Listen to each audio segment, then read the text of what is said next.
final? Sobre quem é a besta? Isso. É aquilo que a gente já falou em algumas outras aulas, Davi. Dependendo da perspectiva que você interprete o texto bíblico, né? Vamos lembrar lá, fundamentalista, dogmático, histórico-crítico, a política social. Então, as perspectivas mais conservadoras, mais tradicionais, vão pegar essa ideia da besta e vão dizer que era o imperador, né? E também apontar para o futuro. Dizer que no futuro, quando tiver o milênio ou pós-milênio, né? Naquelas perspectivas dispensacionalistas, vai vir alguém que vai governar o mundo e vai perseguir os cristãos e tal. Nas perspectivas mais críticas, a besta está relacionado ao imperador romano e aos impérios, né, dominantes da época, não só a Roma. Então vai depender muito de como você analisa o termo. Mas, de maneira geral, o termo besta está ligado à questão do imperador e do império. Não é uma questão de tradução, é uma questão de contexto, certo? Ah, tá, entendi. Beleza? Na leitura histórico-crítica. É questão do contexto que está falando, tá? Então, mas, por exemplo, na leitura, nas perspectivas mais conservadoras e leituras dispensacionalistas, vão colocar essa besta como um líder para o futuro, né? Dizendo que no futuro, quando Jesus estiver para voltar, vai ter um líder mundial, igual na novela da Record, né? Isso nessas perspectivas mais conservadoras e dogmáticas, né? Agora, na perspectiva crítica, não é uma questão de futuro, é uma questão dos perigos que os cristãos enfrentavam naquela época por causa dos poderes, dos impérios, dos opressores, né? Políticos, econômicos, culturais e sociais da época. Beleza? Ok. Nancy, está sem som. Na leitura histórico-crítica, né? Eu falei nas duas, nas tradicionais e nas críticas, entendeu? Então vamos lá. Continuando aqui, aí tem aí os versículos, né? Aí eu vou ler aqui embaixo aqui, ó. Verso 16. Também fez que a todos, pequenos e grandes, ricos e pobres, livres e escravizados, lhes fosse dada uma marca na mão direita ou na testa. Esse versículo enfatiza a abrangência da imposição da marca. Não há exceções. Todos são afetados, independentemente de sua posição social ou econômica. A marca na mão ou na testa simboliza a totalidade da vida da pessoa. A mão é a ideia das ações e os seus pensamentos ou crenças, a ideia da testa. Isso sugere que a lealdade à besta deve se manifestar em todas as áreas da vida. Assim, isso é comum, né, a todos os impérios, a todo regime ditatorial. Você pode pensar nisso em relação à empresa. Se você trabalha numa empresa particular, se você quer ser promovido, o que você tem que fazer? Você tem que ir na festinha, você tem que fazer um bom ambiente de trabalho, você tem que bajular o chefe, você não pode falar mal da empresa, você não pode fazer uma publicação usando o item de uma empresa concorrente, porque você tem que demonstrar lealdade. Serviço público também funciona assim. Aquelas pessoas que querem ter cargos, né, de maneira geral, o que o cara faz? O cara fica ali bajulando, né, e tal. Se o cargo não depender de prova, eleição ou concurso, a pessoa só galga um cargo maior se ela bajular, se ela entrar no esquema, se ela vestir a camisa, né? Então, qualquer empresa é assim, qualquer lugar é assim. Então, essa ideia da marca da besta tem a ver com esse tipo de comportamento, certo? Fala, Vânia. Oi, professor. Agora o senhor tocou num assunto bem interessante mesmo, porque eu trabalho no órgão público, né? Na Advocacia Geral da União. Mas eu já trabalhei em outros órgãos, como Defensoria Pública da União, no IFAM, e eu via tudo isso. É, Então, assim, eu nunca consegui um cargo de chefia porque eu nunca consegui bajular ninguém. Ninguém. sim, Então, assim, hoje lá na Advocacia Geral da União, que eu trabalho na Procuradoria do Rio, também não consigo um cargo de chefia porque eu não abaixo minha cabeça para coisas que eu vejo que estão erradas. sim. Mesmo no meu setor, quando eu vejo que tem alguma coisa errada, e a chefe até tenta alguma coisa, falar com o procurador, tudo mais, mas aí não dá certo porque aí falta vontade do procurador. Então, assim, eu sempre tento apontar um caminho, né?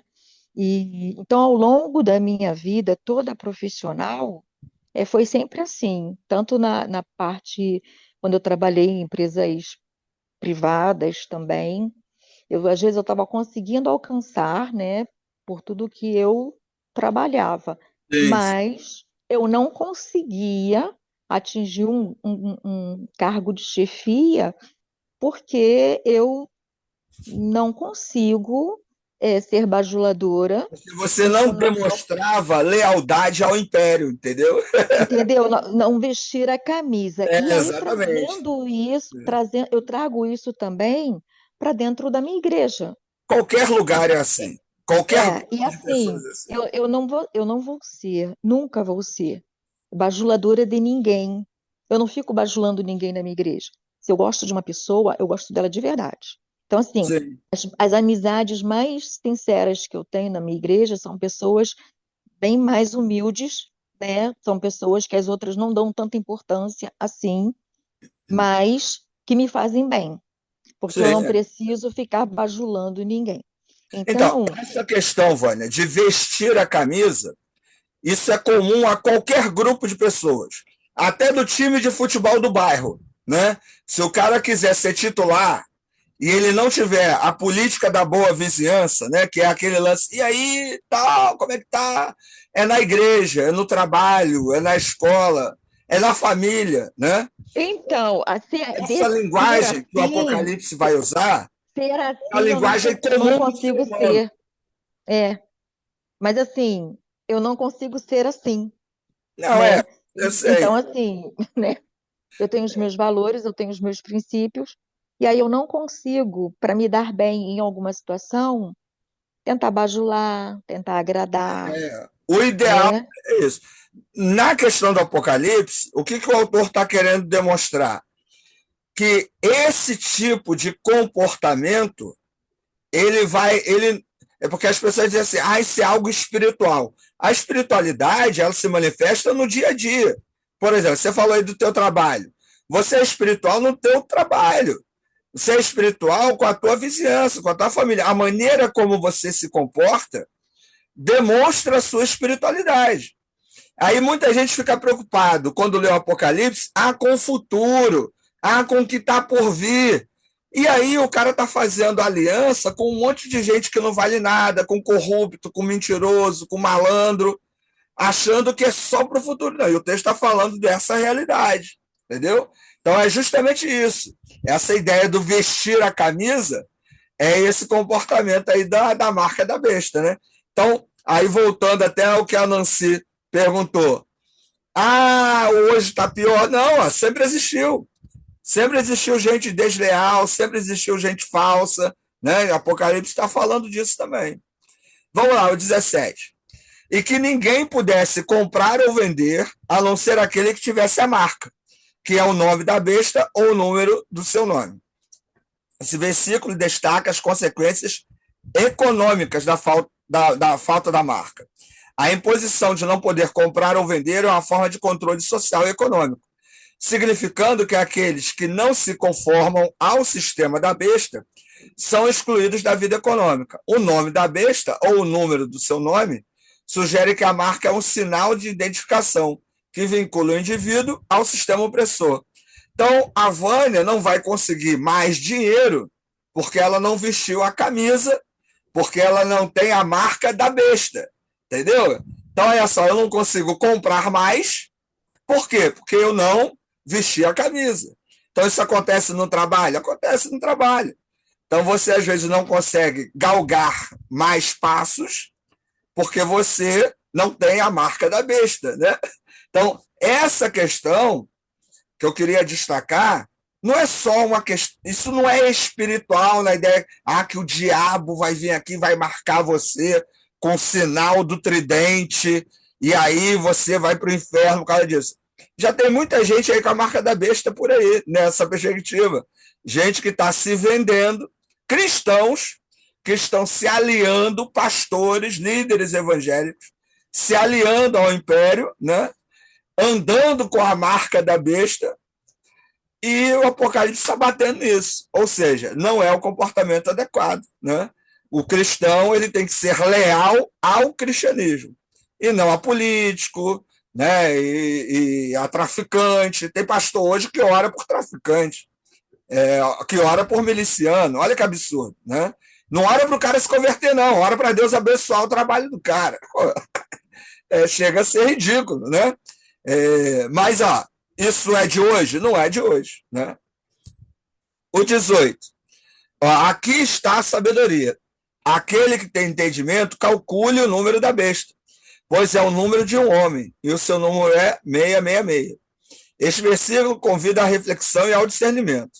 O número 666 tem sido interpretado de várias maneiras, frequentemente associado ao imperador Nero, cuja perseguição aos cristãos é bem documentada. A menção de que é o número de um homem sugere que a besta representa uma figura humana, possivelmente um líder ou um sistema que se opõe a Deus. Este versículo também implica que é necessário um entendimento profundo para discernir o que representa a besta e a sua marca. Então, quem tem entendimento, calcule o número da besta. Então, quem tem entendimento vai saber separar o que é de Deus e o que não é de Deus. Então, um líder evangélico que tem sabedoria e entendimento vai se aliar a um político, seja ele qual for, político é tudo pilantra. Não vai, pô. Por quê? Porque evangelho e política não combinam. Um líder evangélico vai se associar a um empresário suspeito de corrupção? Não vai. Por quê? Porque ele tem entendimento. Agora, quem não tem entendimento? Não tem nada a ver. Isso é para o bem do reino, né?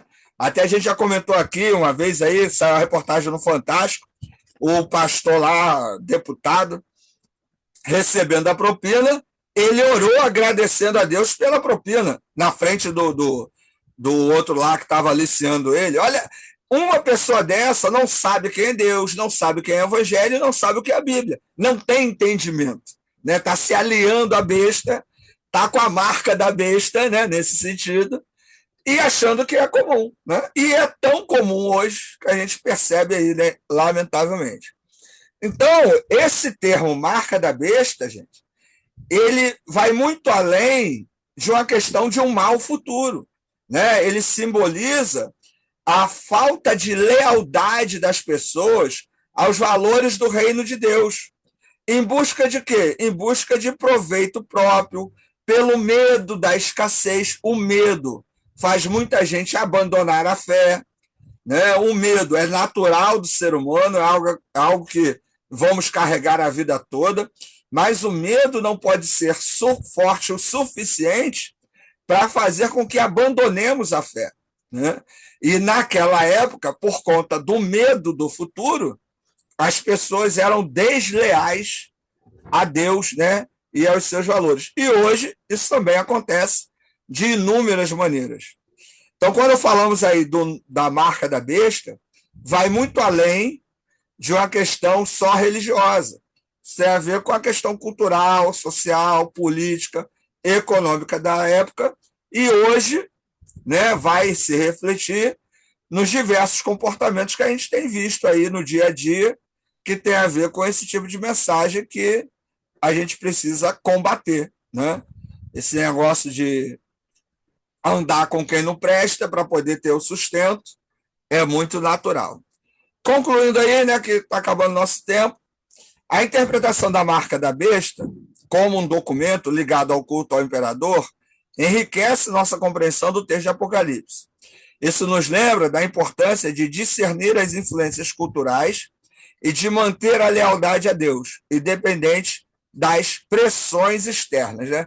Vocês vão perceber que o Novo Testamento, em vários momentos, ele vai falar sobre essa questão das pressões externas, que uma grande demonstração da fé cristã é você não ceder às pressões externas e se manter fiel aos valores do reino, né? Sair dessa ideia do não tem nada a ver, todo mundo faz, e realmente demonstrar comprometimento com os valores do reino, independente do que você vai ganhar ou perder, que esse é o grande lance. Muita gente com medo de perder ou de não ganhar acaba sendo desleal aos valores do reino. Então, comum hoje, comum no primeiro século. Beleza, gente? Dúvidas, perguntas, reclamações? Não, show. Tranquilo? Então é isso. Tranquilo. Muita Então ficamos confusão. aí para a próxima. Hoje eu não Tá tenho bom. não. Na próxima eu passo atividade para não Mas ficar tá tudo enrolando bem. muita coisa aí. Estou terminando aquela outra ainda. Não, beleza. O prazo até o GQ2, não tem problema. Só não Show. acumular muita coisa, né, para não se enrolar aí. Show, Alguém vamos embora. sabe quando é o CQ2? Alguém Eu não lembro a data. Se alguém E tiver não, aí. eu te respondo depois no Zap, que eu tenho anotado. Eu acho que é em novembro. Perto agora. dezembro. Final de outubro ou novembro, eu Não, acho. gente, a Não, GQ2 é a primeira GQ2. semana. GQ2 Ah, é mais para frente.